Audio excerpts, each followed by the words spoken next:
This is just breaking. Ladies and gentlemen, we have learned that 4 detainees have escaped from an immigration center there, the immigration center. I believe this is Delancey, the one where you saw La Monica out there, redcoats coming, pushing her weight around. 4 detainees have escaped from an immigration detention center in New York. Again, this news just coming to us right now, just breaking.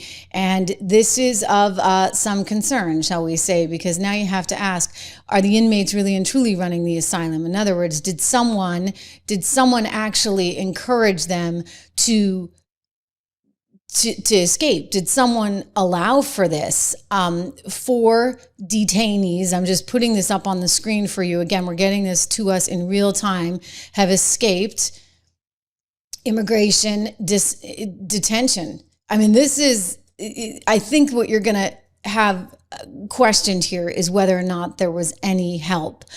And that is of great concern.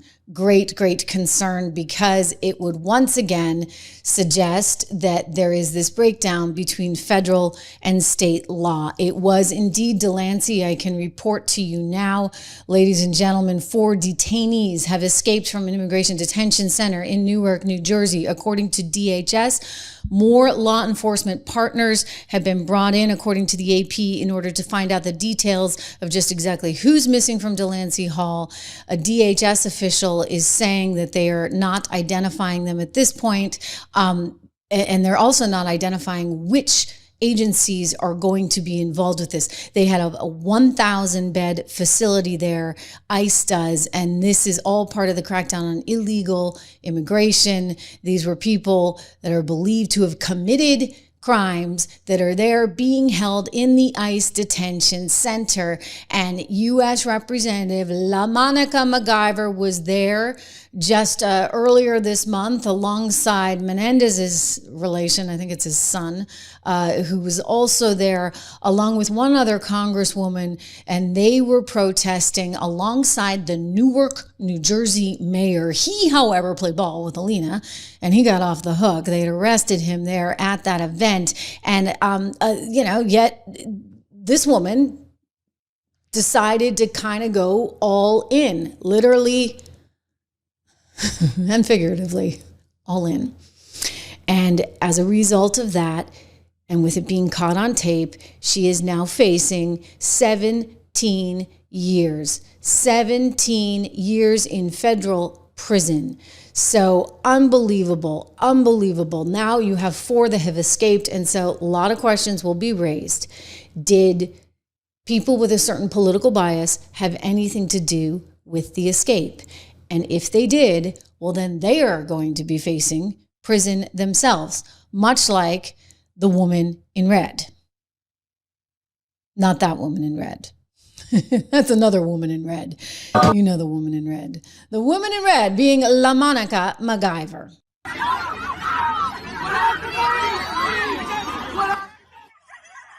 And again, I want to point out that DHS has more video, but this is out of control. And this is so unnecessary, and this is so wrong, and this is so not becoming, shall we say, of somebody who is a member of the U.S. Congress. I realize that, she's new and new on the gig and new to the job, and maybe, this is how she's used to doing things. But can you imagine?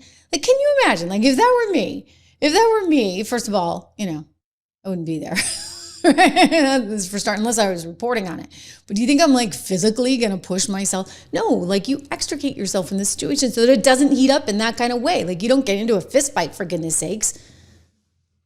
Right? This is not what we do. This is not how we operate. This is the United States of America. So in Trump's words, the days of that crap are over. So you also can't just let people go from the detention facility if, in fact, that was deliberately done. And given the climate that we're dealing with right now, you know what? I wouldn't be surprised if it was deliberately done. I wouldn't be surprised at all. I mean, they're gearing up for their big shindig. They're going to have these little protests going on all over the country. The No King's Day. And they've actually started using verbiage, if you listen to all the cable channels, if you listen to what these people are saying, if you listen to even Gavin Newsom's speech there last night, they're trying to push this no kings, no kings, no kings. I mean, Donald Trump, I think he said it well. He's like, look, hey, if I were a king, I wouldn't be having to sit here fighting all these laws out now, would I? I mean, I really wouldn't have to do that. And then they're questioning whether or not they're going to be allowed to protest. Here's some liberal reporter asking Caroline Levitt about that. We got into this a little bit yesterday. I mean, it's kind of a stupid question. Obviously, the president believes in freedom of speech.